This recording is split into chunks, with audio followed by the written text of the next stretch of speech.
The Turing test uses humans as a baseline to evaluate the existence of intelligence in a machine. What if we thought about machines as the baseline to examine when something about being human is lost?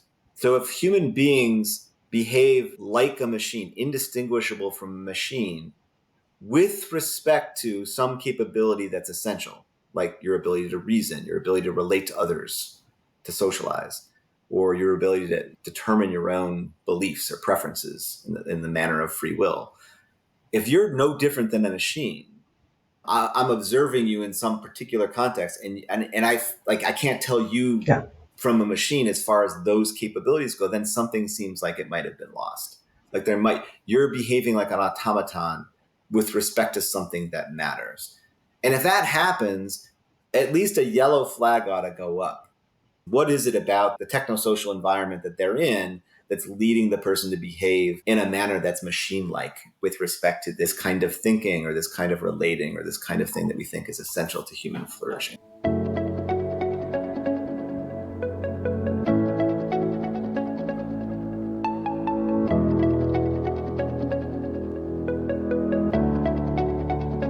I'm Misha Da Vinci. This is the Grift Podcast. Conversations distilling the smartest ideas, latest research, and best steps to get you ready for the very different future we're already living in. I believe technology holds the solution to many of our human challenges, and innovation is vital for the survival of our species. But digital technology and artificial intelligence are dominated by a handful of trillion-dollar companies, and their agendas have nothing to do with our well-being. If you were born after the year 2000, you probably wouldn't notice, but humans are being re-engineered, quietly reprogrammed to fit into a world of machines. We're being trained to think less, disconnect from our core human values, and do what's fastest, easiest, and most convenient. Click that agree button, align with the algorithm, abandon your humanity. Some say the defining feature of the early 21st century will not be the rise of smart machines, but the dumbing down of humanity. It's a global techno-social engineering operation run by the tech giants. My guest today has researched and written extensively about the techno-social engineering of humans. In this episode, we will discuss how techno-social engineering works, the Human Focused Turing Test, how user interface design decisions shape what we want or think we want, why engineering a world for happiness is a bad idea, how to know if you're becoming a machine, and more. This episode will change everything you think you know about yourself. Let's dive in and get ready for the future. Brett Frischmann, thank you so much for coming on and chatting with me today. I am so excited to talk with you, and I'll tell you why in a second. My pleasure. Thanks for having me. So I came across your writing a couple of years ago when I was thinking about the impact of technology on humans. I was thinking, we think about it in such limited ways, but there must be other effects or impacts that this technology is having on us. And what is that? And in the future, and I think that we're already in the future, but in the future, would we even be human? So I was thinking about this and I was like, I have to look and find what the experts have been saying about this. And I came across your piece, which included the Human Focused Turing Test. And the paper was Human Focused Turing Tests, a framework for judging, nudging, and techno-social engineering of human beings. And I was like, yes, this is so great. Somebody's not only thought about this, but they devised a whole test to test it. So I want you to tell us about that in a little bit. Before we get there, let me just tell people who you are. Okay, so I'm going to read your bio, and so they know what the hell we're talking about. So Brett Frischmann is the Charles Widger Endowed University Professor in Law, Business, and Economics at Villanova University, an affiliated scholar of the Center for Internet and Society at Stanford Law, and a trustee of the Nexus Center for Internet and Society at Politecnico di Torino. He teaches courses in intellectual property, internet law, and technology policy. Brett is a prolific author whose articles have appeared in numerous leading academic journals. He's published important books on the relationships between infrastructural resources, governance, commons, and spillovers. And a bunch of books, I'm not going to read them, they're just too many. The one I will mention is, along with Evan Selinger, he's the author of Re-Engineering Humanity. And this book examines techno-social engineering of humans, various creep phenomena, boilerplate nudge and surveillance creep, which I think we will discuss, and modern techno-driven Taylorism, which is, I don't know, Taylorism, which I don't know what that is, but we'll talk about that. The book develops a series of human focused Turing tests to identify and evaluate when humans behave like machines, which is what this podcast episode is all about. To Becoming put it more like simply, a machines. bunch of jargon-filled stuff that we're going to talk about. Right. Okay. Brett received his BA in astrophysics. I thought that was really cool. From Columbia, an MS in Earth Resources Engineering from Columbia, and a JD from Georgetown University Law Center. After clerking for the Honorable Fred I. Parker of the U.S. Court of Appeals for the Second Circuit, this guy's all over the place, folks. He's astrophysics, he's Earth Resources Engineering, and now he's at law. And practicing at Wilmer Cutler Pickering in D.C., joined Loyola University, Chicago Law Faculty in 2002. Now he's at Villanova. And yeah, looks like a real human, though. So, Brett, what do you have to say for yourself? What was this journey? I mean, how on earth? Astrophysics? Like, start right there. Well, thanks for the wonderful introduction. The astrophysics was incredible. I loved studying it. When I was a kid, I wanted to design cities in space. That was always what I wanted to do. And so I went to school and studied astrophysics, and I studied engineering. Even when I was an undergraduate, I also studied engineering and did math. I was a math minor and loved all of that. And yeah, it was fantastic. And so I took a lot of turns in life. I went to engineering school, focused on really sort of civil and environmental engineering. And there's this particular degree, this Earth Resources Engineering program. Studied that, got really interested in sort of large scale systems, things like climate change, and got motivated to go, in part, to go to law school to be maybe to get involved in decision making or academic thinking that sort of looked at the intersection of science and policy. And I still am interested, and still my younger brother actually is a climate change expert. I mean, I still maintain an interest, occasionally write about environmental stuff as well.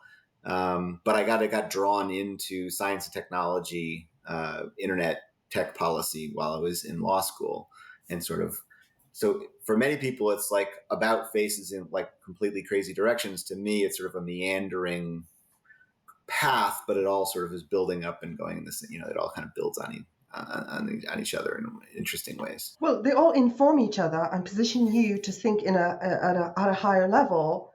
So when we're all in our little silos of study or thought or whatever, we're just thinking within the parameters or limitations of that. But when you can see beyond that and see how all of these different things intersect and interconnect, and you really bring added value to the world. And so thank you. I mean, it's interesting you put it that way. Like the way I see the book we're going to talk about mostly, I think, the Reengineering Humanity book, I sometimes will describe it as like, I see there's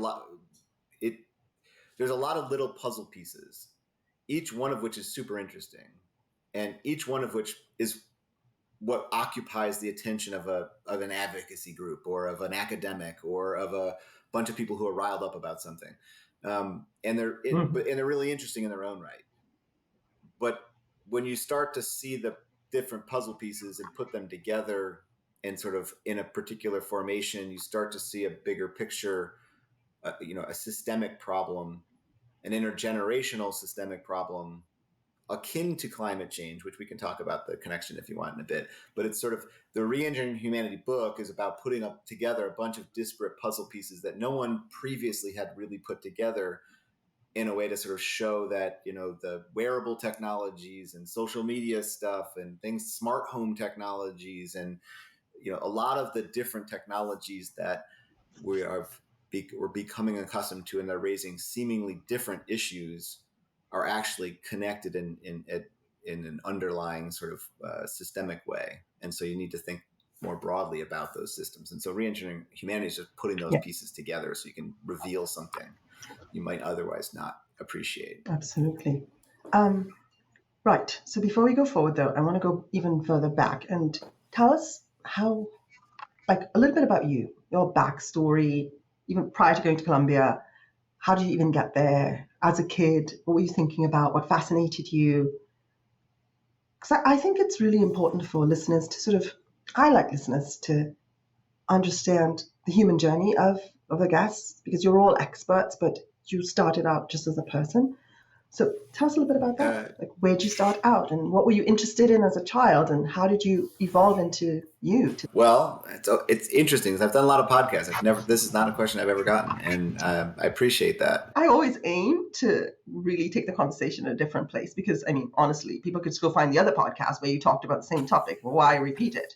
So I really hope to ask different questions and elicit a different conversation. So You've already done yay. it, yeah.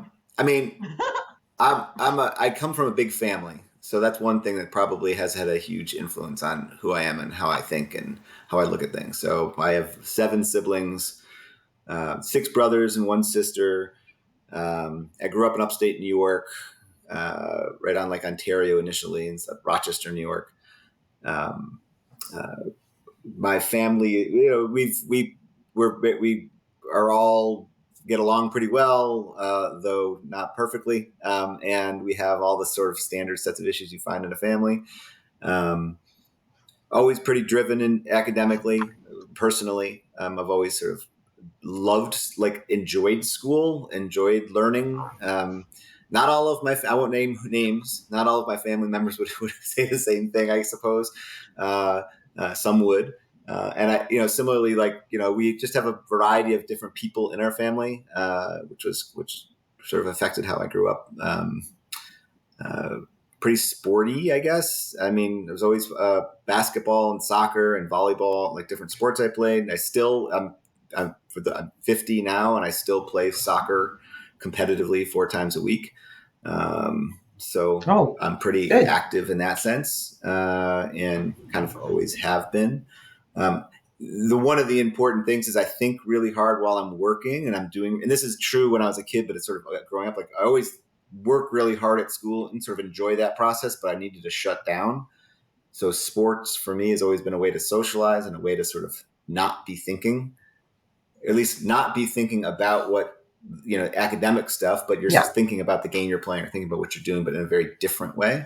I always found that to be an important thing.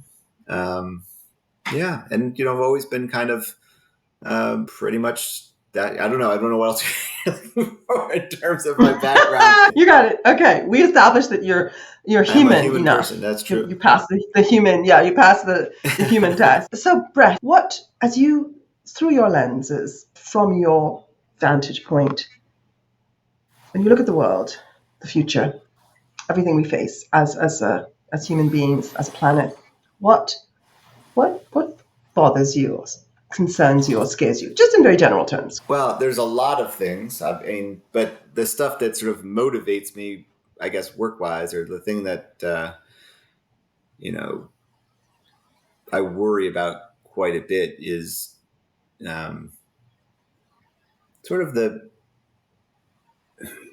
sort of short-termism, like an inability to see beyond our own noses, uh, distrust in uh, expertise or distrust in sort of others. There's a set of like symptomatic problems, I think, with sort of uh, uh, some of the logics that sort of drive sort of both politics and culture. And they're very hard to fight, and they're not easy fixes. There's another thing like related to all that is sort of a sort of wishful thinking about the power of sort of panacea-like solutions. Like where everyone's in a search for like the one thing that's going to fix everything, but there's not one thing that's going to fix everything. So I don't know that it's not the book we're going to talk about is very sort of, in a sense, some have described it as pessimistic and dystopian. I don't think it's pessimistic and dystopian at all. I think it's kind of in the middle. But some people describe it that way, usually because they haven't read it and they've just read like the blurb, or they've read like, the back cover or something, or they looked at the picture on the front. But there is a lot of folks that would describe it that way. And it is more pessimistic about the path we are on. And in that sense, and we'll maybe talk about this, part of that has to do with some of these logics, these sort of commitments that we have. I will say that the first book I wrote about infrastructure and the value of shared resource was very optimistic about open shared platforms and infrastructures. And some people often say, well, are you optimistic or pessimistic about the future? And I think that I'm usually the answer is yes, both in different Both. ways. I mean, and so the like the political climate in the United States is something that scares the hell out of me, and how it sort of is affecting the rest of the world, and back and forth, the dynamic effects. That stuff is worrisome. And there's plenty of things along those lines we could potentially go into, I guess. But what excites you? What's super something that you're like, yay, this there's a lot of stuff that's challenging across the board, but what's exciting? I mean, it's the funny thing is this is like the flip side, the same coin, right? So a lot of the things that are scary and troubling, like like we've built systems that allow us to have immediate, near costless access to millions and millions of strangers, and we like yay, yay that we democratize speech and access to knowledge, and that's something I'm optimistic. Like that's a great thing in a sense, but on the other hand, it hasn't necessarily led to a smarter and more capable population. And so in some ways it's Maybe very positive that because, we've built this world. yeah, In other ways, it's very scary that we've built this world, because it's not inevitable that democratization of all these things leads to the benefits that people imagine. At the same time, that's what you can kind of be excited about. I mean, we've built incredibly powerful systems. What excites me is yeah, the when we have good human social interactions, good things happen. I think yeah, despite exactly. all the negativity about the state of the U.S. and our politics and stuff, there are lots of really good people throughout the country who mean well, Yeah, on both sides, and on however many sides you want to pick and look for. There's great people involved. yeah, That's when you actually get to real people and understand people. You see that there's lots of good in humanity, and so as so much as I true. might worry about the path we're on in certain ways, we're not all the way at the end of the path that I worry about. We're sort of still living in a pretty good world. Don't you think it's maybe because this digital technological revolution, it's still happening. It's not in a static place. It hasn't happened and this is what it is now. It's evolving. And part of the evolution of it is thinkers like you come in and say, hey guys, we're going, this seems to be going in that direction. We need to adjust our course, and course correct here, or course correct there, or we need to build in guardrails here, or these are some issues, and so let's fix it. So it's all part of the process of us evolving together as humanity. And the pushback that critics of technology have, which is the moment you say anything that even critiques tech, they're like, "Oh my God, you can't say that! Innovation! How dare you?" And this is part of the innovation: is having smart people critique and help you to improve. There's a short essay in the Scientific American I wrote a few years ago about there's nothing wrong with being a Luddite.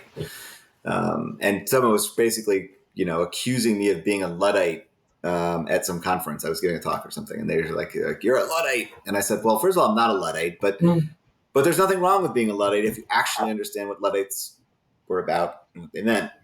But the yeah, point is that in modern discourse, it's the quick labeling. It's like Jonathan Haidt has this book, and there's a lot of controversy about the book, about the social, whether social media is, or smartphones. The evidence shows that they are a major cause of the mental health crisis among teenagers, right? And there's a debate.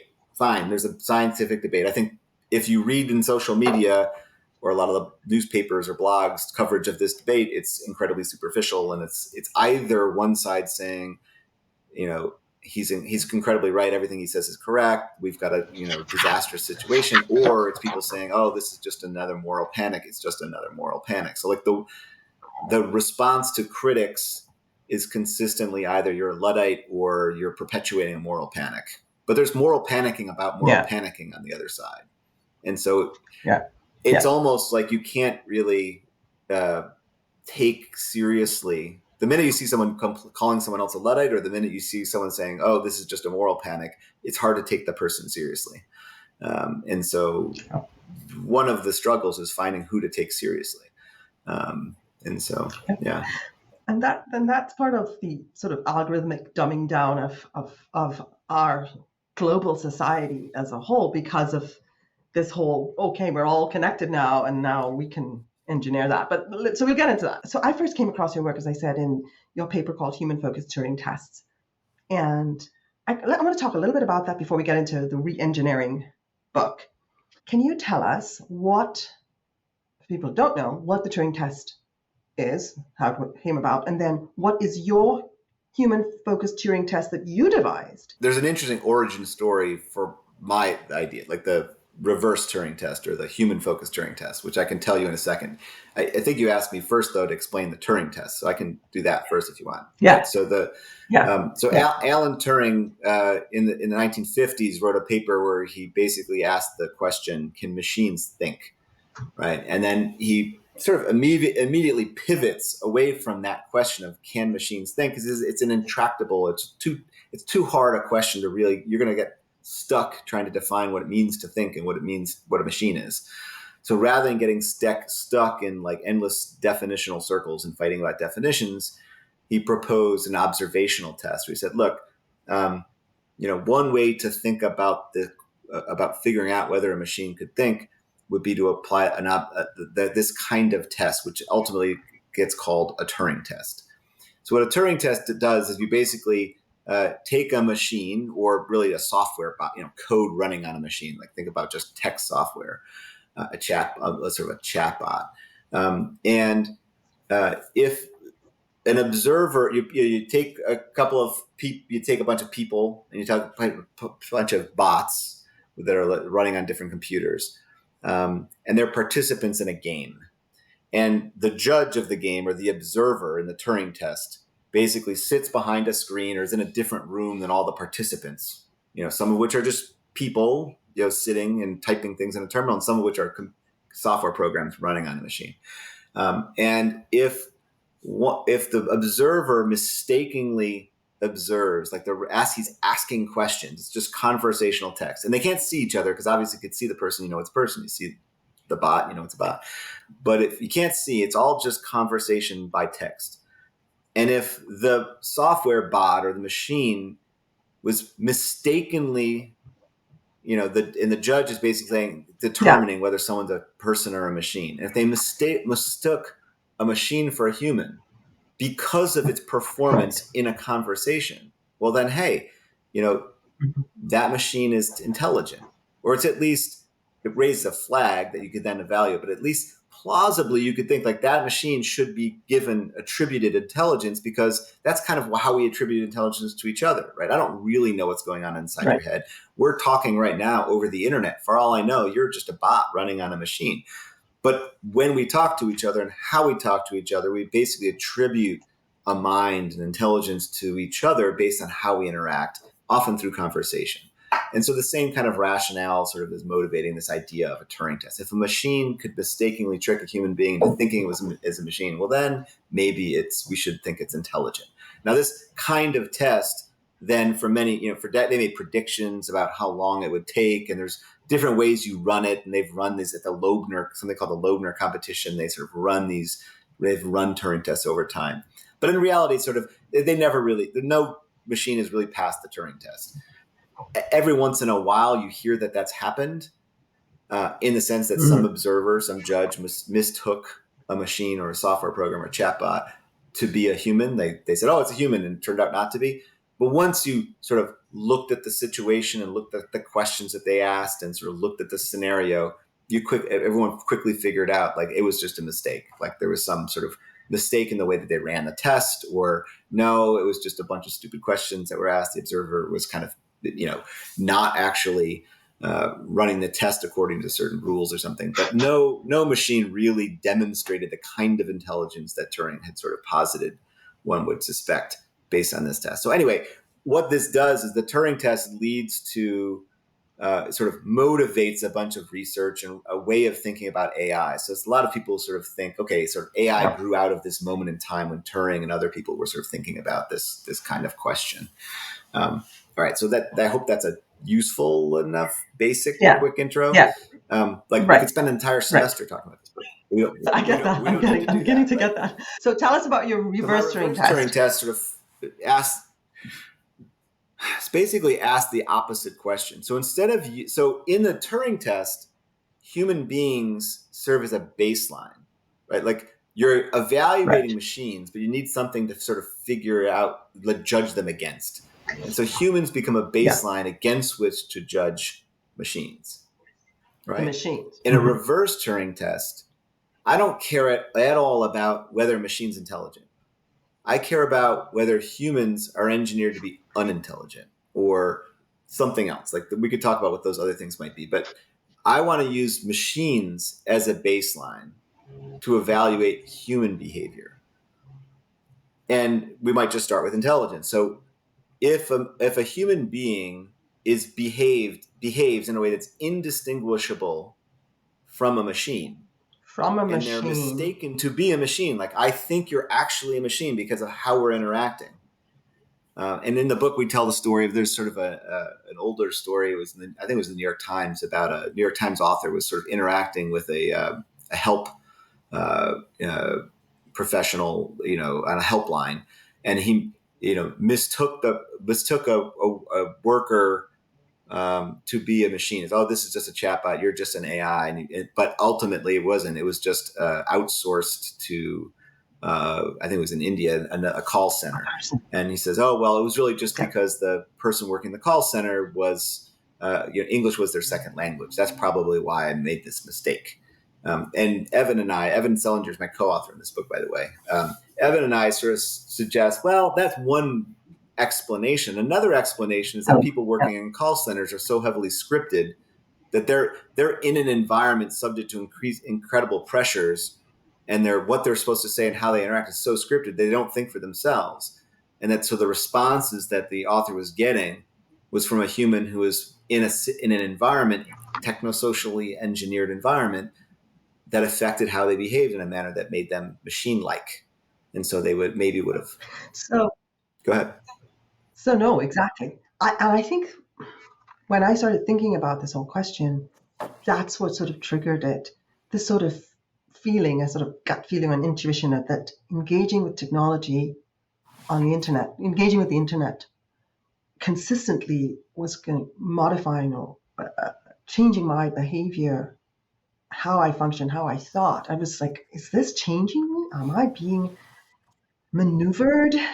You call it nudging. Am I changing? Am I becoming less human because I have to fit into this techno world? And then, of course, then the Amazon warehouses where that was coming up and people were talking about that. I was thinking, wait a minute here, there's a problem that nobody is thinking about. And then you had addressed it beautifully. So, okay, tell us why it's important to even think about this, that Yeah. maybe techno-social engineering is happening. Maybe we are becoming, we need to evaluate our behavior. Are we becoming more like machines? Why is that important? Why should we consider Right. that Well, as something so to what motivated be us to concerned about? or me initially, to sort of think about this idea of a reverse Turing test wasn't we weren't actually thinking about Turing tests at all. Like, Turing was out of mind. We're kind of Right. thinking initially about how various technologies or things we've built, techno-social. We keep using the word techno-social engineering. What we mean by techno-social engineering are sort of uh, tools, things that we build and use that affect who we are, right? So it's techno-social in the sense that it's technologies and social institutions, and it's engineering. You could, instead of engineering, you could use make, use, construct, nudge. There's other words that are more or less synonyms for engineering in this context.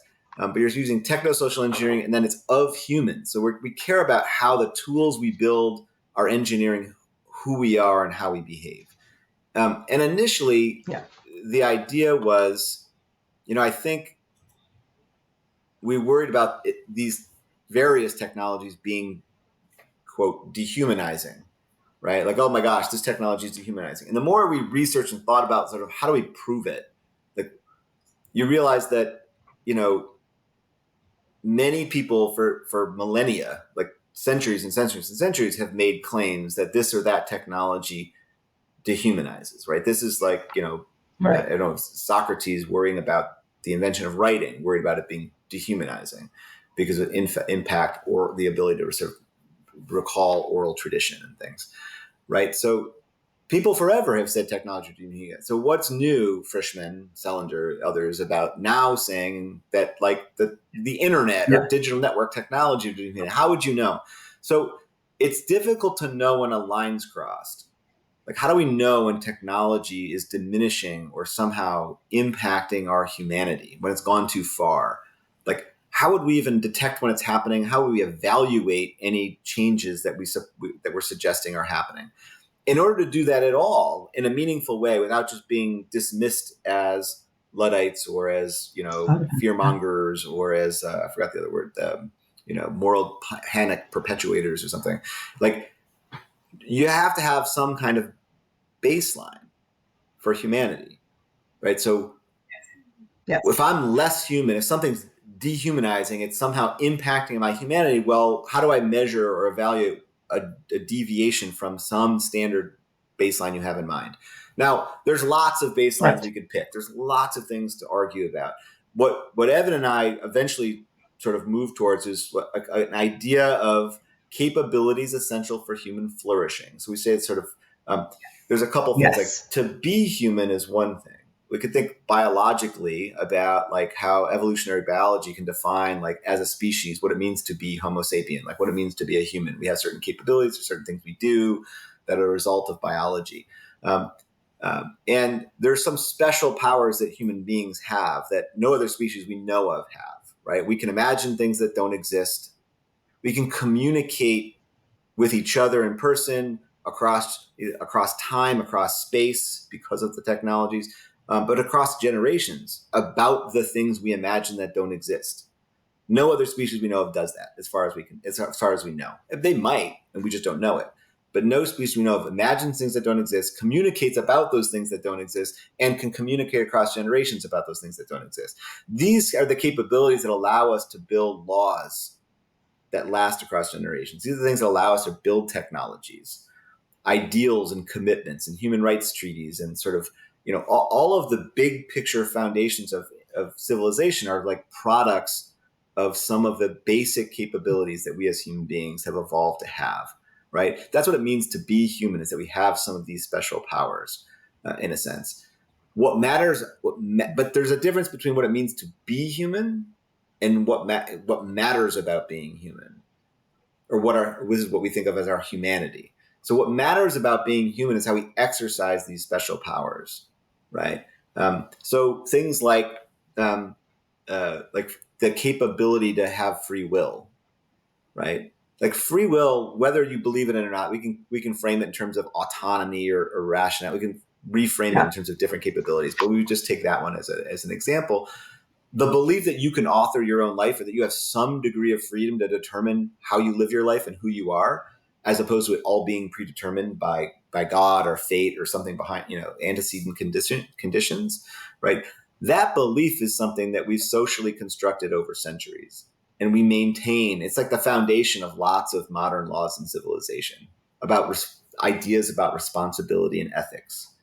But it exists because it's constructed and maintained, because we can imagine that it exists and we can maintain it together. It's one of those things. It's a capability essential to human flourishing that we think matters. So the idea about, like, if a technology is dehumanizing, we want to have a baseline to evaluate whether something's been lost or diminished, is when we turned this idea of capabilities essential to human flourishing. And so I was actually out at the Erie Canal, like sitting outside with Evan, and we were sort of talking about this idea. And we just sort of, it's one of those like random sparks in a conversation you sometimes have. And it just sort of said, well, we need a baseline. You need something that we know humans have a capability, and when it's been diminished. And we kind of thought about, like, we were thinking, like, what are these capabilities? Well, reason, the ability to reason, and common sense, the ability to sociality, to relate to each other. And we said, well, these are things that humans have that machines don't. And then this kind of spark happened where we're like, well, The Turing test uses humans as a baseline to evaluate the existence of intelligence in a machine. What if we thought about machines as the baseline to examine when something about being human is lost?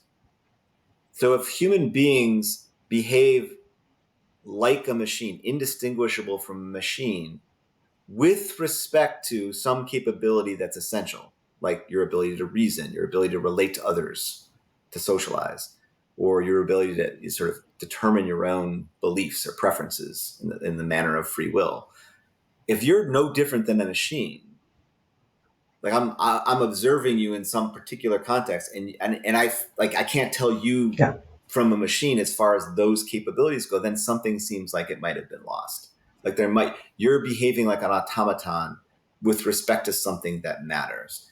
And if that happens, at least a yellow flag ought to go up that gets you and all of us to think about that context and that person in that context. And what is it about the engineered socially, the techno-social environment that they're in that's leading the person to behave in a manner that's machine-like with respect to this kind of thinking or this kind of relating or this kind of thing that we think is essential to human flourishing. So that's the idea behind the reverse Turing test.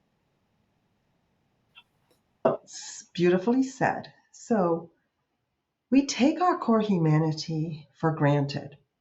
We're just like, yeah, that's what it means to be human. We go through life. We deal with different things. There are different advancements in different ways. I mean, we came through the Industrial Revolution. People came off the land. They went into cities, and then they lived on top of each other. And there are all sorts of implications about that, and yeah, all sorts of things. And there are many people who would say, oh my goodness, that's dehumanizing in different ways.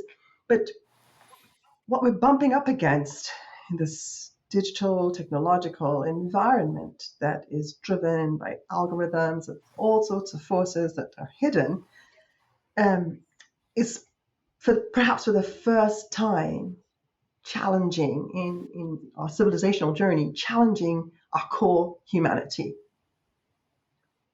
Right?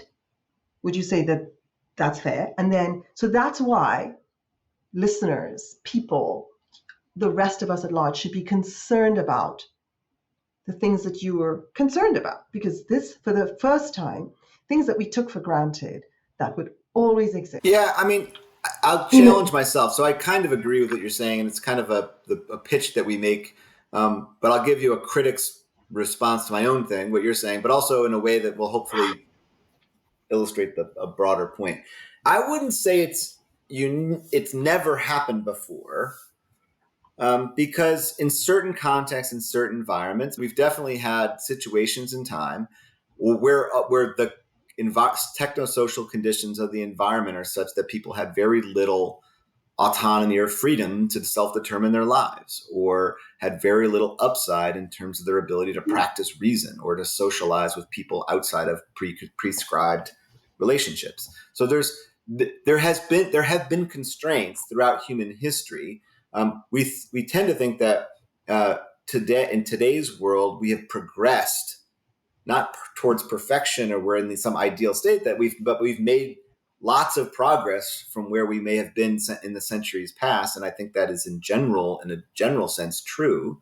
But at the same time, we've built ubiquitous techno-social systems, right? Like that are increasingly interconnected and increasingly data-driven, incredibly powerful, and potentially personalized, so that it can be individuated in terms of their the kind of stimuli that they're designed to engineer and then impact our responses, right? That they can reverse a lot of the progress that we've made over the past centuries, and at the same time potentially lead it to where we even larger portion of the population is enslaved, or is in basically not necessarily enslaved in the traditional sense, but is sort of engineered to behave like automatons with respect to large portions of what we might think matters in life. But it will be convenient, right? So one thing we say in the book, and this again, we're not there yet, folks, so don't think I'm saying this is the way that we currently live.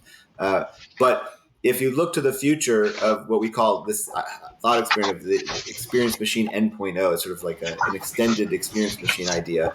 But if you look to the not so distant future, right? The way to make the most people on the planet happy, like if the goal, we haven't really gotten into this yet, but the logic driving the development of most modern digital network technologies and supposedly smart technologies, that are increasingly interconnected and integrated all across every environment you find yourself in, is a logic of efficiency, productivity, and happiness. Like optimize the design of systems to efficiently, maximize efficiency and productivity, but also to sort of make people happy. But the way to make people happy efficiently, if you want to make billions of people incredibly happy at lowest cost, the way to do so is to engineer their preferences so they want very little, and then just Exactly. give them a little bit Given more that. than that. In other words, if you're able to engineer what it is people want, then there's no reason Yes. to engineer their preferences to want very much.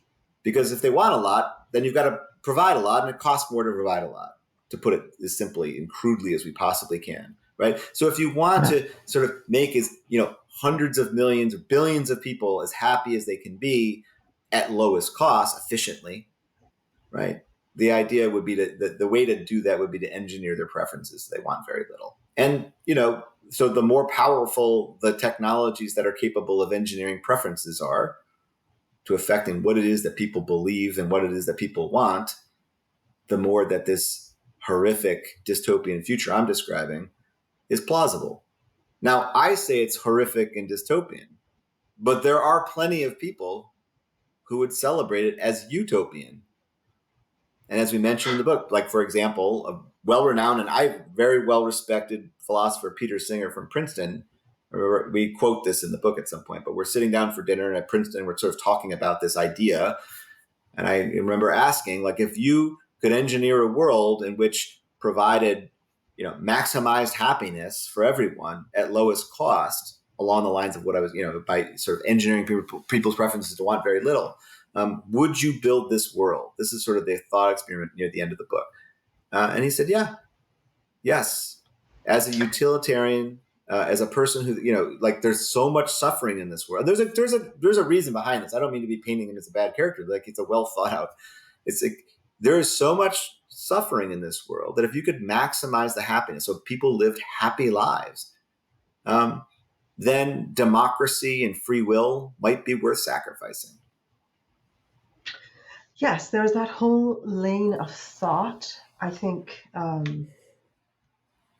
which is, it really sort of brings into play my thinking, the importance of Western thinking. And I know some people think saying Western is a dirty word now, but for some people, but Western thinking has some things embedded in it that are so necessary for the planet, for humanity, for human civilization, for human flourishing. There's those core values of autonomy, the right to determine our own future, the right to believe what we want to believe and let that not be controlled by external forces. Because whose business is it to tell anybody to, first of all, determine what a person believes happiness is, and then say, not only am I going to determine what you believe happiness is, but then I'm going to give it to you. That journey, the human journey, is one of overcoming obstacles, of having desire, of having your own self-informed desire. That's so foundational to the soul's journey in this life, in this world. Like, why would you even come here? That going on that real, authentic, hero's journey, that's what it means to be human, and that's what it means to overcome challenges and to grow and expand and to become Yeah, more. I agree with you. That's, I mean, there's a bunch of different directions that reminds me of in Pedro Domingos, who's like a very famous one of the leading AI experts, written like the book on it. I forgot the name of the book, to be honest, but the AI book that they teach in a lot of the schools and stuff. And he wrote this article in Scientific American, like a 2019 maybe it was, and it was sort of basically kind of celebrating this, that one of these technologies, like the technology of sort of digital doubles, and the idea you're going to be able to run an AI that has Yeah. sort of a digital double for you, and it was, among other Mm. things. I don't want to oversimplify it. It's a complicated thing. That it is there's more to his article than what I'm about to say.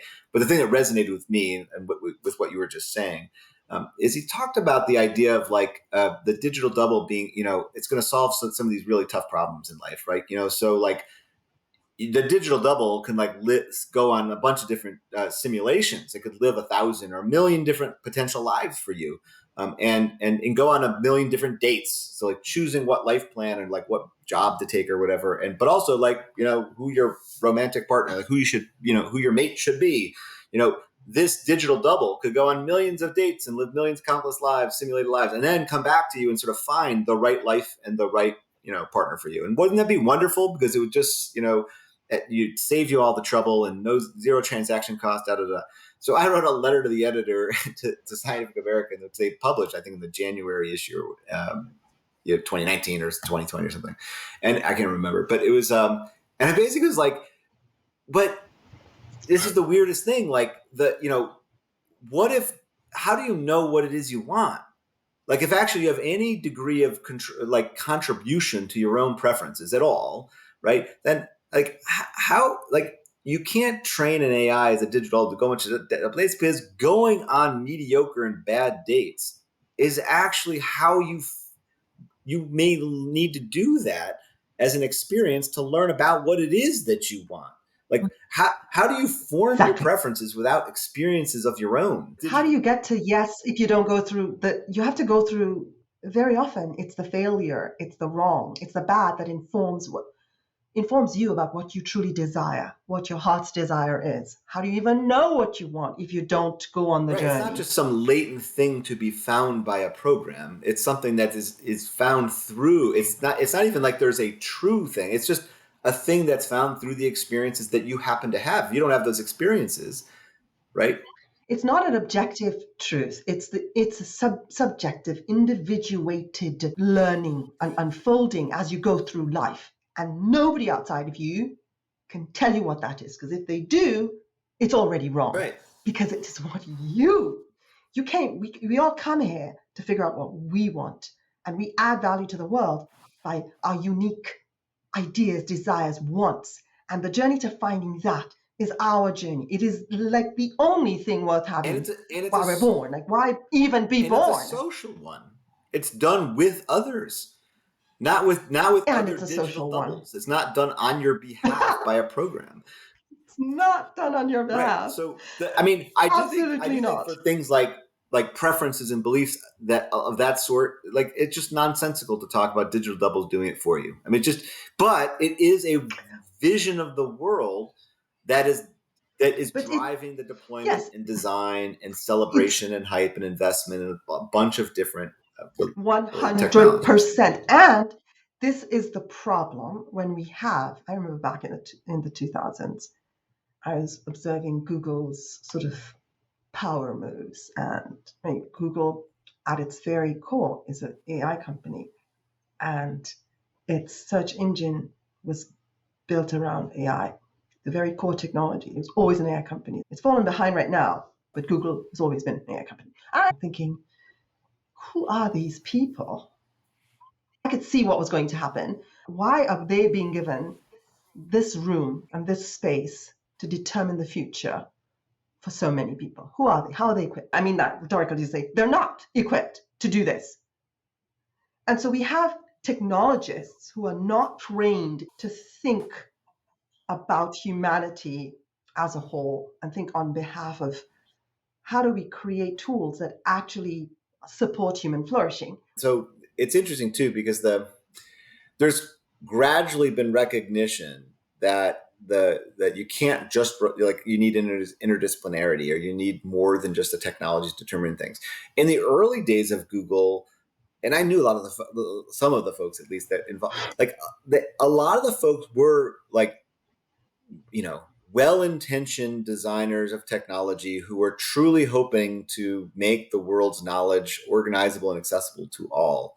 And while some of those folks would certainly recognize the constraints on their maybe ability to see the social and ethical implications of what they were doing, they were still well intentioned. One of the stories, and it's not just Google, like a lot of the companies, one of the stories you'll Yeah. see if you kind of study these industries a lot is sort of the role that on one hand engineers and technologists play, but also the role that the marketing and But business business. folks Yeah. have in sort of driving certain kinds of decisions. And sometimes there's conflicts over Yeah. it. Kind of, I was just yesterday or the day before, the day before, talking with someone about the net neutrality, open internet debates, which is another, this comes up in the book, but it's also something I've written about in the earlier book and other things. Um, and even at companies like Comcast or Verizon and stuff, there's often sort of differing opinions. Like the official company position is one thing, but like there's differing opinions among engineers versus like marketing and business folks versus the Yeah. lawyer. Like a lot of different positions internally about like what the technology requires or what it ought to do or how it needs to do this or that. Right. And you see a lot of the conflicts among the different departments within companies sort of Yeah. surfacing in what decisions they make about what to invest in and how to deploy and sort of where or where Yeah. not to put safeguards and the kinds of safeguards that they build into the technology. I want to talk about some specific things you bring up in the book. You talk about nudging, and we know what nudging is, but in the context of this, um, what is nudging and how does it play out? And who's nudging whom? Yeah, so nudging, like Cass Sunstein and Richard Thaler wrote this book called Nudge. I think it was in 2008. Highly influential book in sort of public policy circles. It's sort of law and behavioral science, and the again, it's very well intentioned. The idea behind, in some contexts, very positively, incredibly useful, um, but also in some ways overextended and applied in a variety of other contexts, which they would sort of quickly say that, well, that's not what we meant, or that's not what that is. The kinds of practices where people are using the exact techniques of nudging aren't really, it doesn't count as nudging because it doesn't satisfy certain sort of criteria that they might want to insist upon.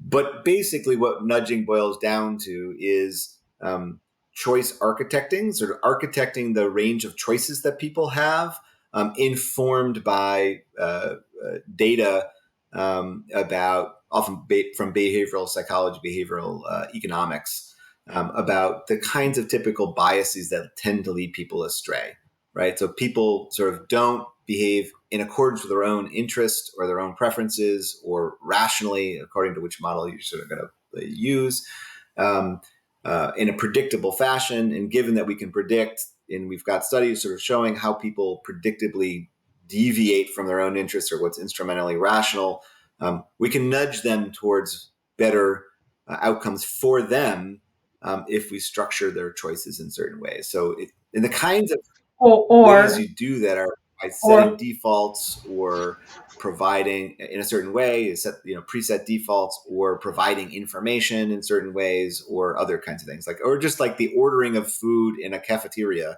is like one of those famous examples where they're like, well, if you put the healthy food first, people are much more likely to pick healthy food than if you put like the French fries and pizza at the front of the line, right? So there's like impacts about the ordering of food where people will sort of predictably choose against their own interests because they sort of see what's in front of them. Things like that. so our behavior in a digital technology world, we're online all the time on our mobiles, and our information is being shaped. We're on apps. We are in various technologically constructed environments. Our behavior can be shaped based on how the design of that environment. Yeah, I'll give you two easy examples that I often use that will Yeah. resonate. Like one is one that your listeners, I keep saying readers, that your listeners will like know off the top of their head, like, oh yeah, I did this yesterday. Another is one that they can run for their own on their own, like as we're talking, right? So the first is just think about e-contracting. So you all click I agree repeatedly all the time, right? To form contracts. So e-contracting interfaces are designed in a way that uh, it would be irrational to do anything other than click I agree and keep going. Right now, if when you go to like rent a car or buy a house or take out a loan from the bank or ... There's a variety of circumstances in which, like when you're entering into written contracts where you would want to stop and think about the terms and know about the price and sort of certain details, not everything, no one reads everything, but there's certain details you might want to know about before you just signed on the dotted line, right? You wouldn't sort of, if I gave you an envelope with a contract on the inside, but I sealed it and said, just sign the outside and you're bound by what's on the inside, you probably wouldn't sign it, right? Because you wouldn't trust about what the terms might be. And yet in the digital world, all of us all the time just click I agree without ever knowing what the terms are. Right. And that's sort of in the book, we talk at length about how you could design it differently, but it's basically designed to nudge you not to read or deliberate or think more, but just to click I agree. Right. And that's through a practice that the way to see that in terms of design is it's frictionless in the direction of contracting. Just click I agree. But it's friction full. So there's asymmetric friction in the design of the interface. So there's frictionless in one direction, but it's friction full in terms of actually thinking, deliberating, deciding whether to. So they nudges you to not go in one direction, but go in the other. Another example, so that's hopefully familiar. There's a whole chapter in the book about this, and I've written up. There's other things that you can find online. Yeah, it's actually, you talk about electronic contracting and how websites are meticulously designed to engineer us into that swift click of the agree button, which it's just massively important reconfiguring of our behavior and pushing us into making agreements and legal agreements that we don't even have any idea what it is. Google just sent me an update this morning. Said we are updating the terms of our agreement. If you continue to use the product, you will have agreed to those terms. What is happening to us? Like law was a thing in the 20th century. Like contract law was an actual thing. It was something you couldn't actually sign a contract if you didn't have proper legal advice. It would not be enforceable. The answer is well, don't worry about it. You're not really signing away your life. The market polices the terms, and if things were really that egregious, you could go to court and court find them unconscionable or wouldn't enforce certain really, like if you tried to sign away the first, naming, the naming rights of your first kid, it wouldn't actually be enforceable. So don't worry about it. There's sort of that kind of market will police it. This is just an efficient way to sort of sort things out response, which sort of ignores. And again, this is all in the book, and I've got another paper actually coming out shortly on this. It just ignores all kinds of hidden things. Like one, how it trains you to just click I agree, even outside the context of contracting. Two, it ignores all the privacy destroying clauses that are in those contracts that you just get used to over time because no one ever challenges them. So those don't actually get challenged in court. So there's this idea that extremely egregiously terrible things would never get enforced. So you don't need to worry about the naming rights for your first baby clause. But in between egregiously terrible, unreasonable things and perfectly fine things are a bunch of unreasonable things that just become normalized over time. So we've come to accept over the last 20 years that third parties, you have no idea who they are, tons of strangers are in fact invited into your world by the service provider with whom you contract. And that's all enabled by the contracts you sign, but it's not challengeable. Exactly. And there's nothing you can really do about it right now, the way that the world is structured. The way that contract law and privacy law and a couple areas of law are structured, there's very little you can do about it. But that's all because of the way that the integration of both law and architecture, technology are woven to. This is why it's techno-social. It's not just techno and it's not just social. It's sort of the social institutions and the technology woven together. Basically, have engineered a world in which digital contracting is a joke. Right. It just is a right. And what that does is it tips the balance, not just tips, but it reconfigures the balance of power away from the individual to these massive tech companies who now can do whatever the heck they want. And we are not only have we been nudged and engineered into this in an overarching way, but if we dare challenge it, there's so many reasons why we're the bad guy. And then in the end, the fact is they have the deep pockets. Stakes for most situations too. The stakes are so small, it's never worth it anyone's interest to challenge. So it's a typical collective action problem.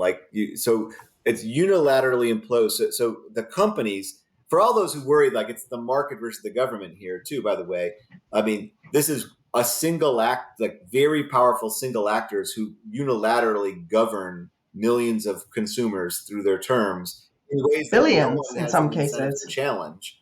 And so they largely go unchallenged. So it's a weird governance. So techno engineering is not just happening at the individual level; it's happening at a societal level. It's happening at a national level. It's happening at a global level, and the reconfiguring of humanity at a civilizational level is happening. And yet we're just sitting and watching it, and like, oh, it's no big deal. Google can run the world. Microsoft can run the world. Facebook can run the world. Let's just give them the keys to the kingdom. All is well. But it's not. Who are these people? What positions them to be the shepherds of the future of all things? I mean, what qualifies them to have this power? Do they know how to use it? We've gone backward from a democratic society or a society evolving toward more democratization to a society that's medievalized, where a few people, a few feudal overlords control everything, and yet we are pressured into, if you say anything, you're a bad person, you're anti-technology. No, I'm just anti-big tech. Well, it's certainly a big concern, a big consequence of these techno-social systems is that there's small little things that aggregate, like you said, with contracting is one example. There's other examples, um, but they concentrate power in smaller numbers of individuals, and the power is with private companies that are multinational and sort of expansive in their scope. And it's not like the powerful private companies aren't also sort of at times contracting with and have other kinds of relationships with the public actors as well.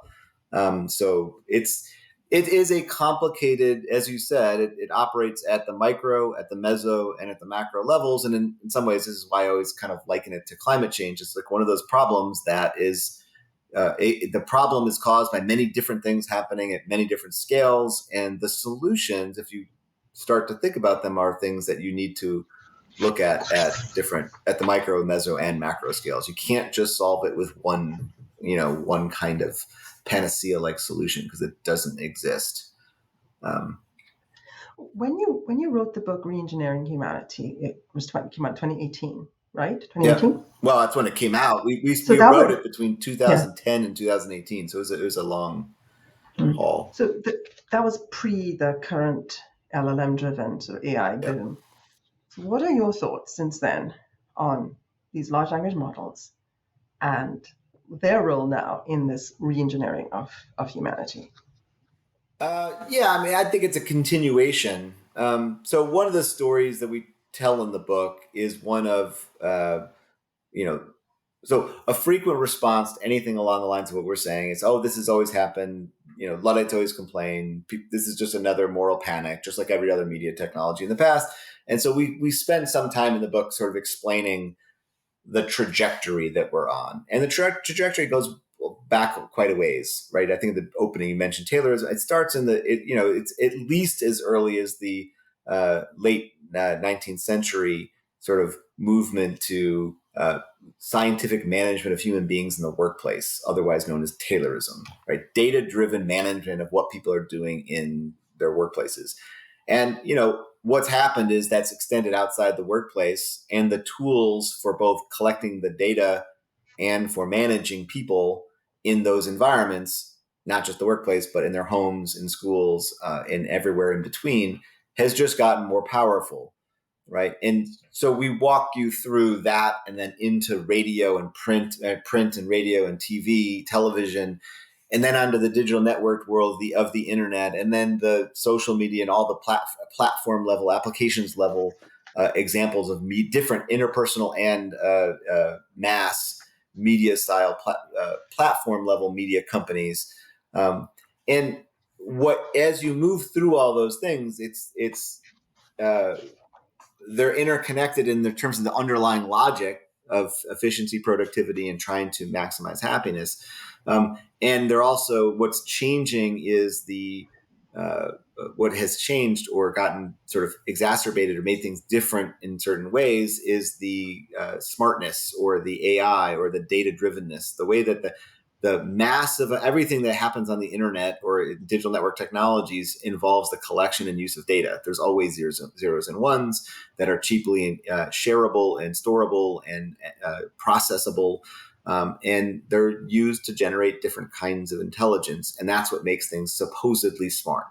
Of course, the question is supposedly smart for whom? Who gains what intelligence? It's not always you that gets smarter. It's often someone else gaining the intelligence. And with the LLM sort of, LLMs have been around for a while, but the generative LLM sort of move is like sort of the latest generation or latest type of supposedly smart technology. And there's all the same questions we'd ask about other AIs still remain, like who gains what intelligence exactly? What kind of intelligence are we talking about? There's lots of constraints on the kinds of intelligence that LLMs can actually have, generative AI can actually have. It displaces some and replaces others and sort of reallocates power potentially in different ways. It also runs all the same risks that we talk about in Reengineering Humanity of outsourcing thinking of all kinds so that we don't develop our skills and we instead rely on technology to do certain things for us. And so, like, when I think of generative AI, there's a lot of different issues to think about, but in terms of the need for governance of LLM systems and their deployment in different contexts. But if you think about things like in schools, schools struggle to know what to do with. Do we look at generative AI as just another one of many tools that kids can have access to and sort of they can learn to use effectively? I tend to, I'm not an expert on ed policy with LLMs right now, but I tend to think that there's a lot to learn without an LLM that we're not teaching and that we can do better without digital tech at all, much less with LLM-driven tech in our elementary grade, middle and high schools. And certainly as we, maybe as we're getting into sort of the college levels, using LLMs is a productive way to teach certain kinds of learning. But I don't have a terribly strong informed position on exactly what that should look like. But I think the set of questions that it's raising are basically just continuations of the same. And again, the hype about generative AI and what it's capable of doing is so high that it makes it very hard to know what's a trustworthy source, who to take seriously when they're talking about both its capabilities, but also about the guardrails that people want to put up for it. The negative side. That's kind of where I am, I guess. Agree. Yeah. I think one of the things that interests me about it is the question of our human information, our collective body of information, what is fact and what is not, and the possibilities there for things to sort of go wrong. I mean, the base models are trained on all of the data available on the internet, but then they turn around and then create data, create new facts, create new kinds of content, and then that feeds into our collective.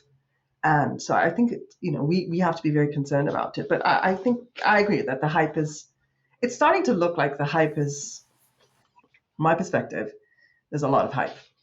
Maybe a good percentage of what we are getting is the hype of it, not the fact of it.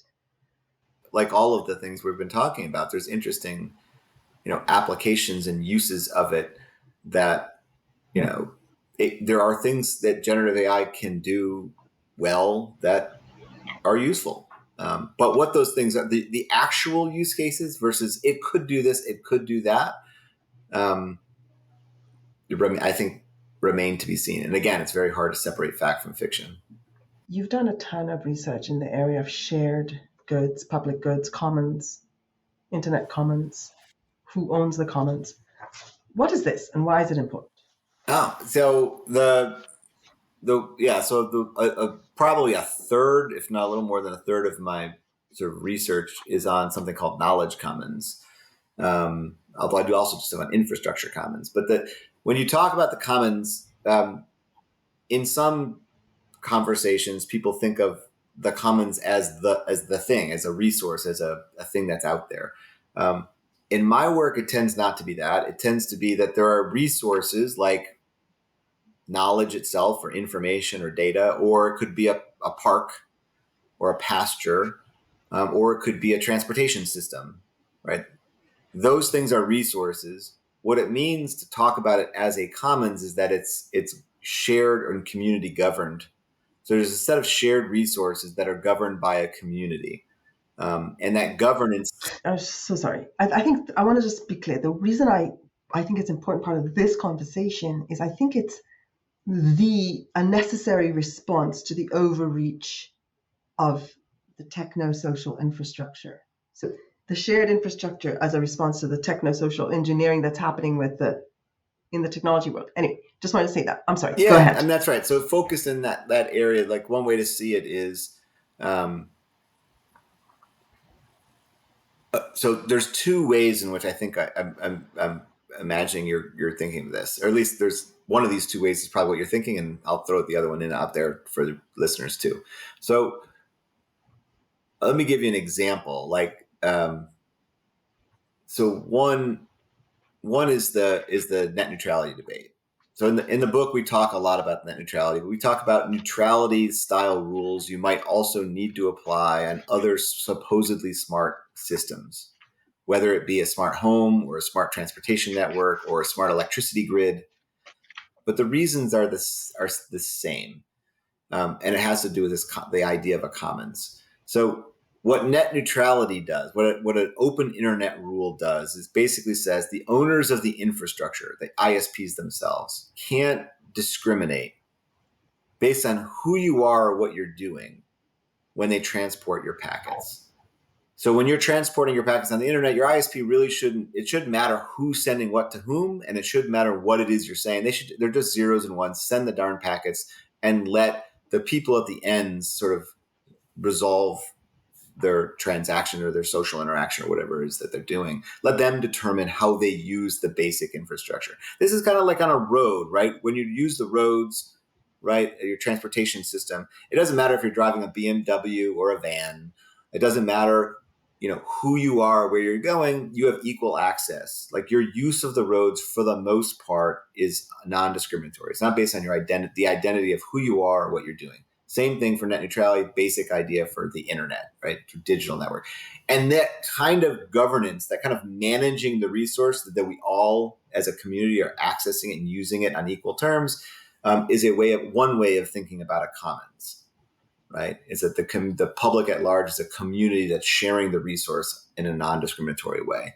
And you might think that for one thing that does, that rule that we don't discriminate, you don't let the infrastructure discriminate. They want to discriminate for a variety of reasons, but one of the primary reasons is so that they can extract more surplus, so that they can engage in things like price discrimination. So they can charge the person who's driving the BMW more because they're willing to and capable of paying more than the person driving a cheaper car. Or they can charge the person who's engaging in a video call more than they can for sending an email, right?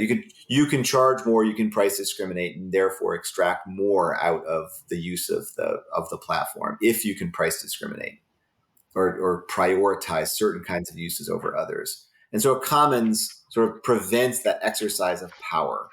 And it's power that's a smart power, right? It's the way that the infrastructure owner would do it is by collecting intelligence, collecting data about what people are doing, and then charge them differently based on estimates, inferences about what they think they're willing to pay, right? So if we disable their ability to use that kind of intelligence, we can have a common shared infrastructure. So that's one way in which the commons sort of approach to thinking about commons can be useful in this smart tech world, because it disables the use of intelligence to prioritize or extract money from people, more money from the system.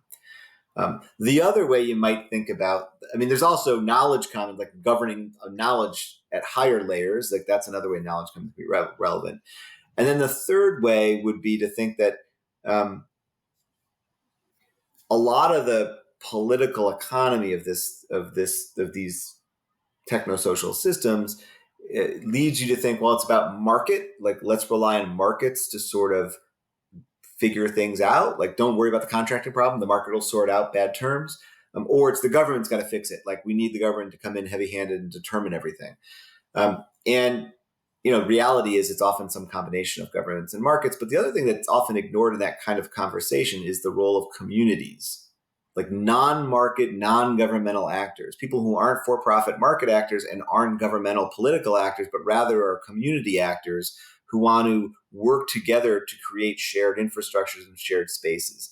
That is a kind of commons arrangement that actually much of our world is built on, but we often don't appreciate and don't sort of leverage and don't support or even respect or give this same kind of respect that we ought to be giving it. And so that's another way you might think that the commons literature and commons sort of work could be useful in this area. So how can we do that? How can we enhance and amplify and support and buttress this sort of community ownership and governance of the commons at all the different levels of the commons? Like the internet commons, there's just knowledge commons. If we have communities governing this and sharing that role, it's a far more equitable, far more effective, far more human way to do this, and far more supportive of human flourishing and the ongoing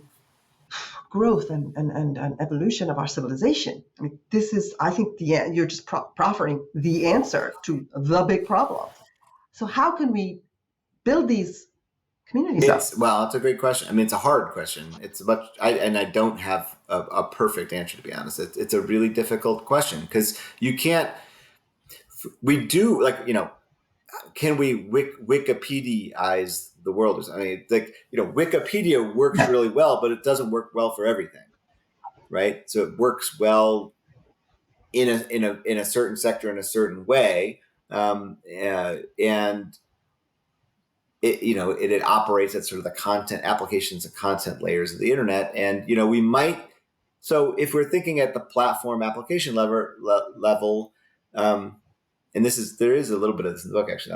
I hadn't thought about this, but now that you're making me think about it, I'm remembering.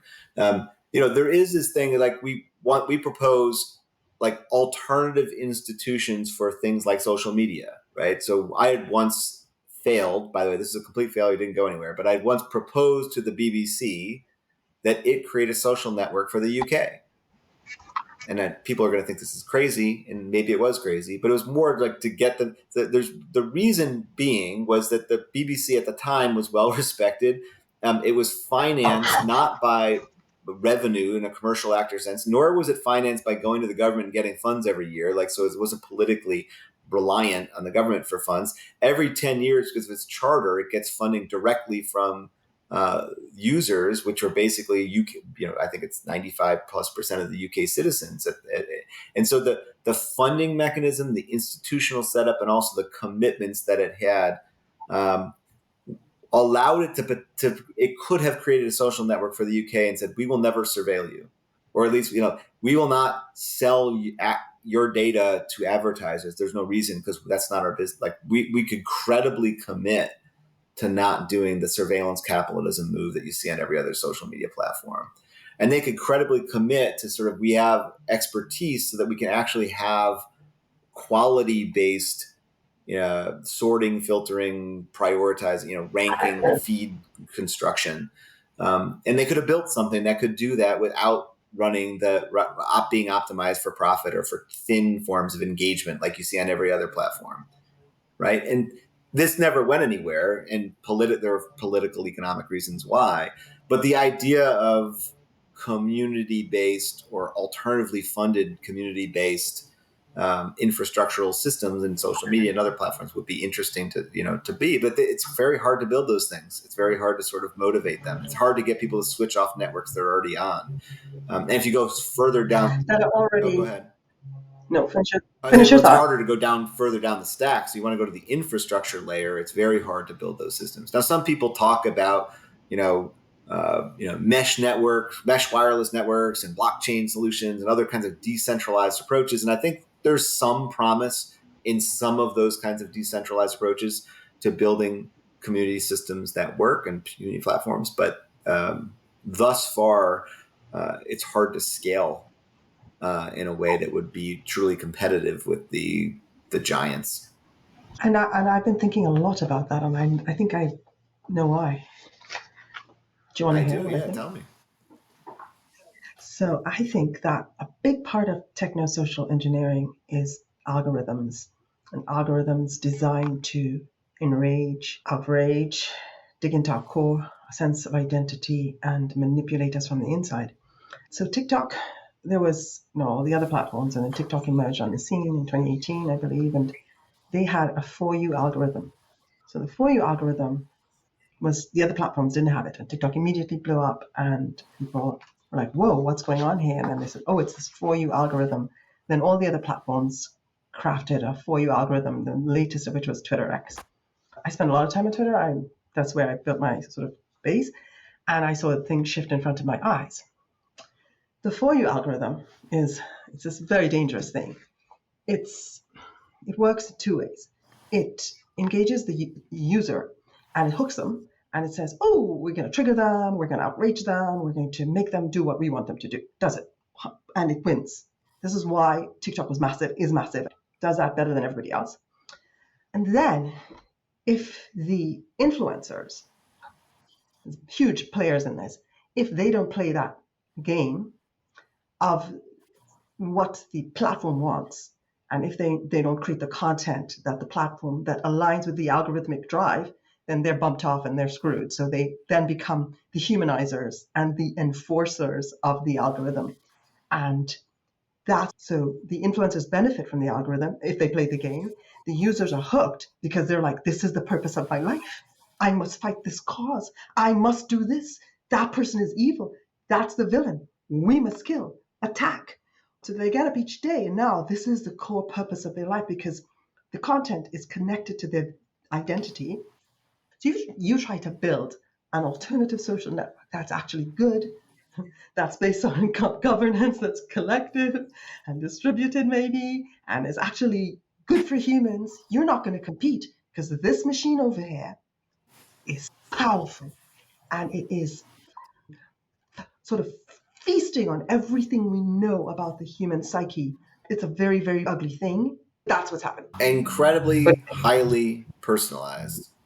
Probably the yes, best in not the best in a good sense. It is the most powerful yes, personalization of a content in your feed that leads to the yes. incredibly superficial engagement.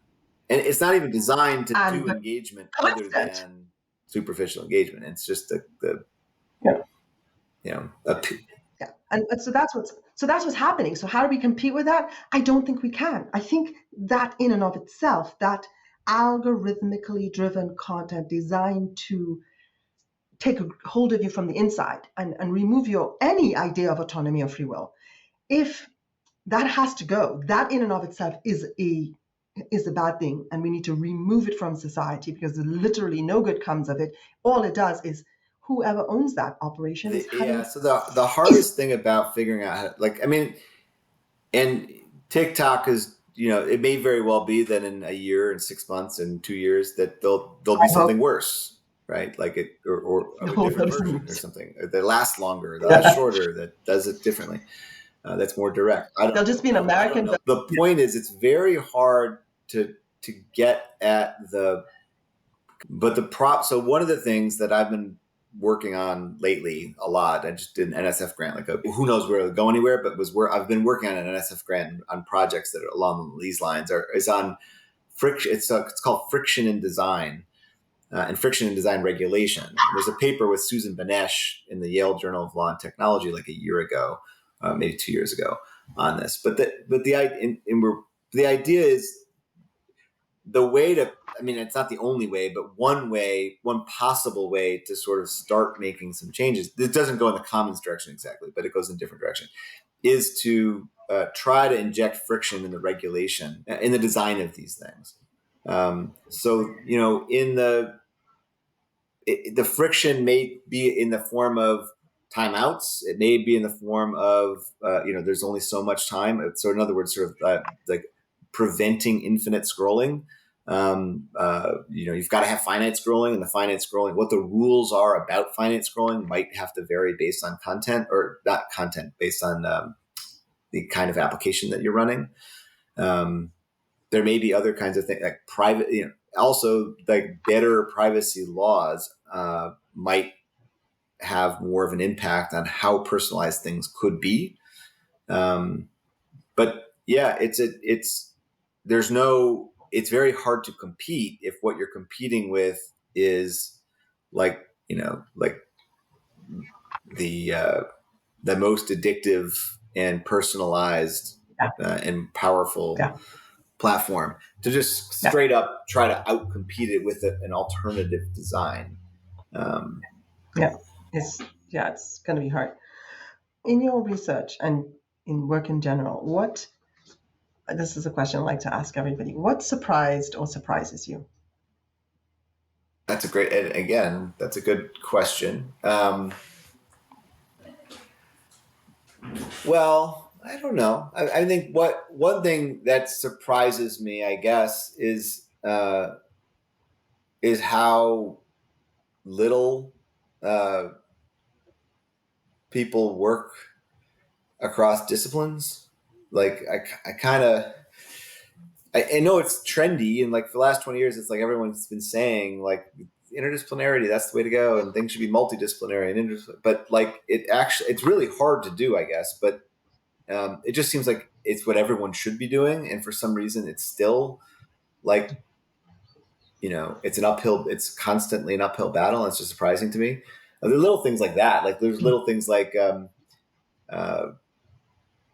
you just think that would be the norm instead of being exceptional at this day and age. That's probably not what you meant, Bo, when you're thinking about like what's surprising. No, that's fine. Surprising. That's a fair. That's fair. You're not very surprised by stuff. Okay, I want to have another question. Is the disconnect between academic work and practice. Like you'd think that would be more integrated, but there's this sort of thing. It seems like it's just the gap that exists that's hard to bridge. If you could design a future path for humanity, you're looking at multiple disciplines and you're seeing very unique perspective, and I think it's very useful. You had carte blanche to design the trajectory next 15 years. What would you do? And you could do anything. You had the power to do anything. What first three things you do?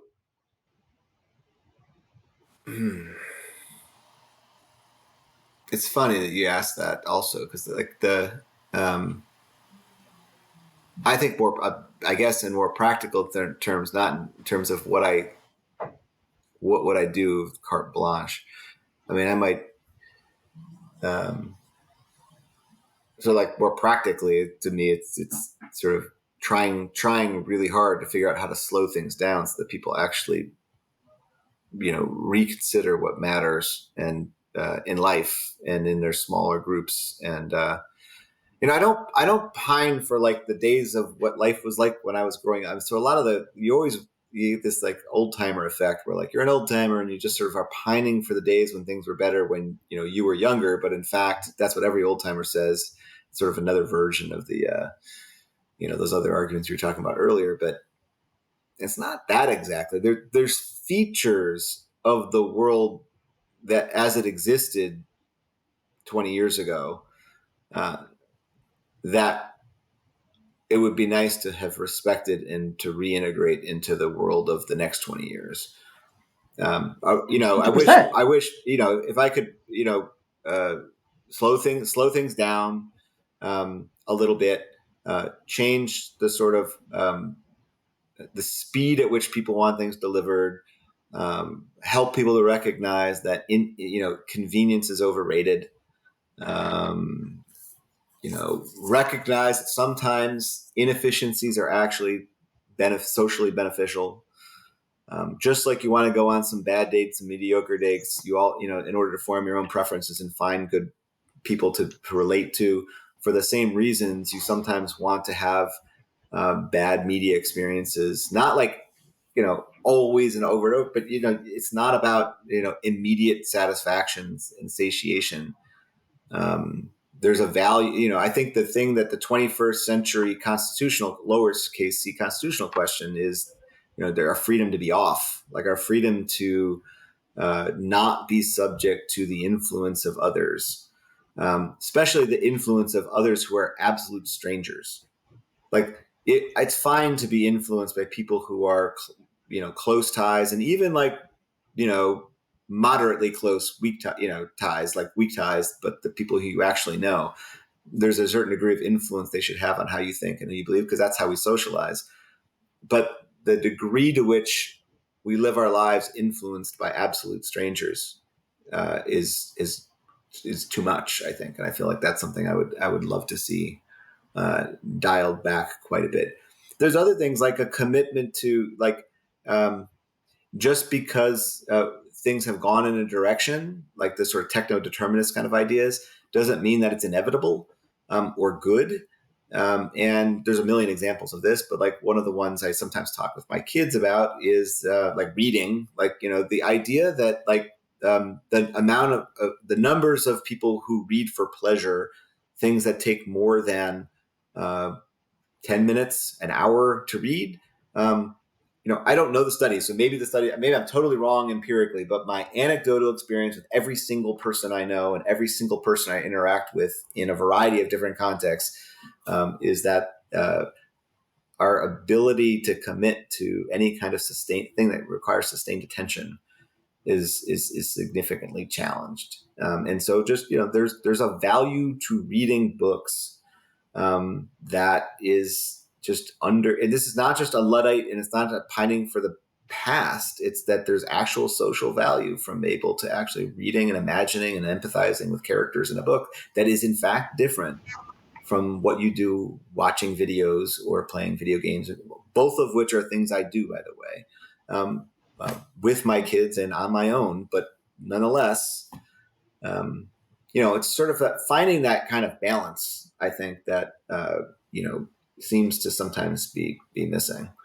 Those are just some. I mean, I could go on and on about this stuff, but no, that's good. That's good. What's one thing that listeners can do to become more ready for the future? Because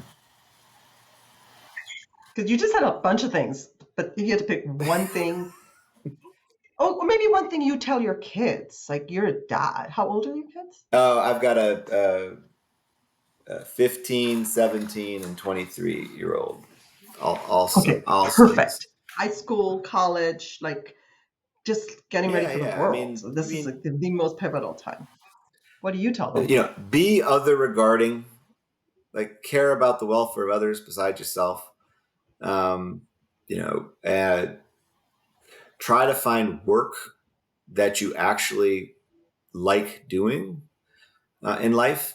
Doesn't mean, but then at the same time, recognize that you often have to do things you don't like or at work in order to have the freedom or the opportunity to do the things you do like. And the question is like how much of a balance that is in the things that you do. Take risks, challenge yourself and all that. Like those are the kind of the basic sort of things. With the tech stuff, it's all about balance. Like I don't. We were talking about somebody with this. I was at an addictive design technology conference last week, and someone was asking about parenting stuff, and I was like, they're like, oh well, what do you set the parental controls on your kids for? And I was like, well, the first thing is like I didn't give my kids phones until they were freshmen in high school, but by the time they did, I didn't set the parental controls. I don't set the parental controls on my kids' phones. And they're like, what? What do you mean? How can you do that? You all this thing you're talking about, like, aren't you worried about this and that? So the parental controls are in their heads. Like they exercise their own controls.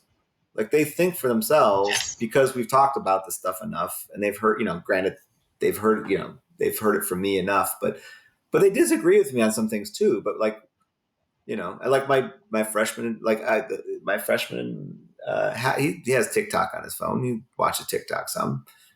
He also talks about some of the ridiculous things he sees and, tries to get off it. And his older brother tells him, dude, you're on TikTok too much. Turn it off. So there's, for me, it's, I talk to them a lot like they're real people so that they can think for themselves. So I don't have to exercise that kind of control. But, I don't know. That's good. Talk to each other like we're real people. That's one thing we can do. I don't know what my pithy advice lines are. I don't usually. You ask good questions. I didn't really think about it. And then on the fly, I'm like, I'm not very good on the fly. No, I love it. It's real. Okay, so Brett, what's next for you? What are you working on? Yeah, I've got a bunch of projects all on friction and design. So one on contract, reforming digital contracting. Another one on something called governance seams. So it's like friction at interfaces that enable governance. And so one of them is on sort of privacy sensitive age gating. So whether in fact you can design, and then what are the trade-offs of designing technologies that would verify age in order to set up defaults. I'm not as interested in policing content, although I think it's important. But I mean, in the sense that I care about bad content infecting people, but I'm not concerned about like age gating for content. I'm more concerned about age gating to sort of ban bad designs like infinite scrolling, or to set privacy protected defaults, for example. Or contracts, another example. It's interesting. Like we were talking earlier about contracting, like, miners' behavior every single day is to enter into contracts, right? They click I agree like all the rest of us routinely, creating millions and millions of contracts every day. And yet in most states in the United States, in the US at least, those contracts are all disaffirmable. Like they're not enforceable. Right. And yet nonetheless, they perform the actions and they learn as if that's okay. And they behave as if that's okay. Which I think is just crazy. So like the age verification, like privacy sensitive age gating might be to sort of police contracting behavior, for example. So that's a project. And then I still I'm the PI on a big NSF grant that deals with knowledge commons. So I sort of am managing some of that stuff. What is that? I'm very curious about it. So Tell us about knowledge commons is, so for like 15, 20 years or so, we've been studying this with other people. It's an interdisciplinary research project where we study how groups or communities collectively sort of govern the curation, sharing of different knowledge resources. And the knowledge is data, patents, copyrights, all kinds of products of human intellect. So Wikipedia is an example. And a lot of it's case study based research. And so there's a whole book series. We have a Cambridge book series on knowledge commons and medical research commons, and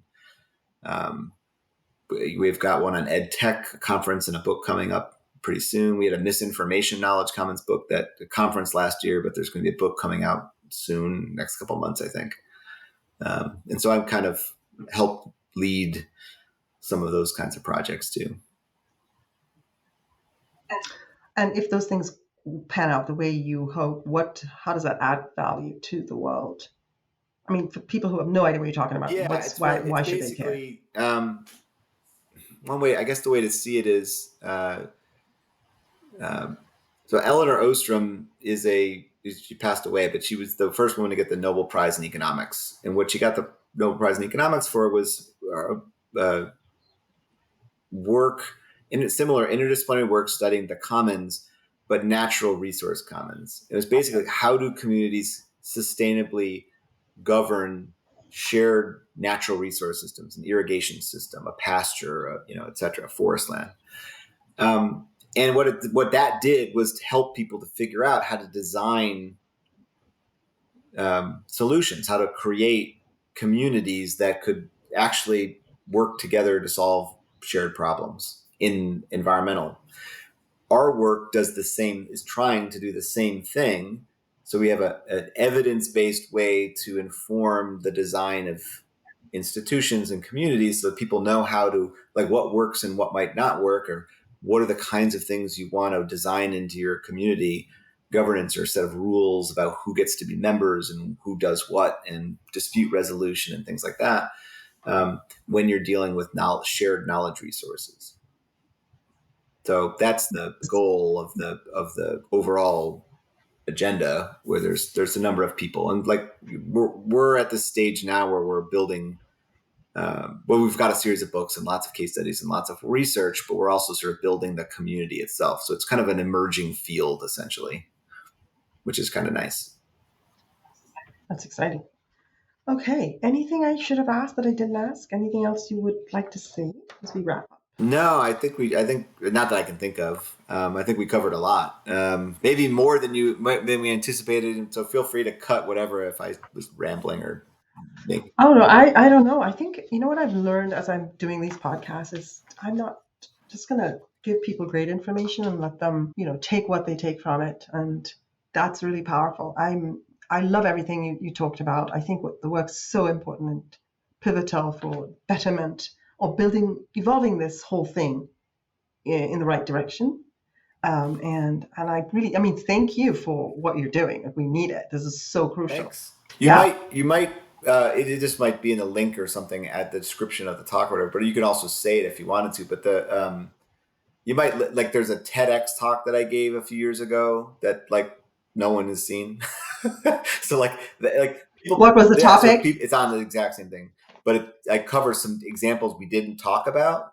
Like, so it talks about the Facebook happy birthday experiment, and some other things. So like, it might just be an interesting, like, for people who want to see more or whatever, that the TEDx talk might be useful. And do you have a newsletter that listeners can sign up for? No, I don't do a newsletter. All right. So I will put all of your links in the description, including the book and the articles that you've written, the many books and the articles and the TEDx talk. And and you have a website. I do, but the website's terrible. Like, I have Yeah, it is. It is terrible. The bio is just like not updated. Yeah. My websites are terrible. I know it is. I have a Villanova website, which is terrible. I have my brettfrischmann.com website, which my brother created like years ago, and it's terrible. Oh yeah, that's the one I saw. Yeah, no, it's fine. It's just not updated, and it should be updated. Yeah, I'm so lazy about that. Like, No, don't say that. It's just you're busy doing big things for humanity. Find somebody to do it for you. Oh, you have kids. Let you have smart kids. Let them help you. Brett, this was awesome. Thank you so much for coming on. It was nice to meet you. It was great. A lot of fun. Thanks for having me. It's pretty cool. Make sure to listen, follow, and subscribe for new episodes wherever you get your podcasts and on our YouTube channel.